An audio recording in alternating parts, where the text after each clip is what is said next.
দেখি মেকআপ আর্টিস্টকে দেখুক সবাই। এই যে হচ্ছে মেকআপ আর্টিস্ট।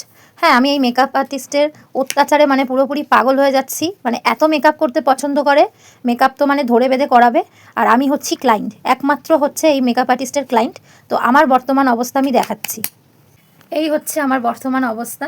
আমাকে রাত্রিবেলা অন্ধকারে যদি বেরোই, যে কোনো মানুষ দেখে ভয় পেয়ে যাবে। তো আমার এখন মেকআপ চলছে, তো আমি কি করব বুঝতে পারছি না।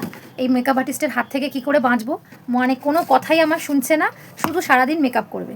তো এবার আমি কি করব, আমি তো মানে সত্যি ভেবে অস্থির হয়ে যাচ্ছি যে এই মেকআপ আর্টিস্টকে কোথায় দিয়ে আসবো, যেখানে হচ্ছে সবাইকে আর কি মেকআপ করবে। তো যদি কারোর কাছে অ্যাড্রেস জানা থাকে আমাকে একটু প্লিজ জানিও, সেখানেই মেকআপ আর্টিস্টকে দিয়ে আসবো, তাদের খুব দরকারে লাগবে।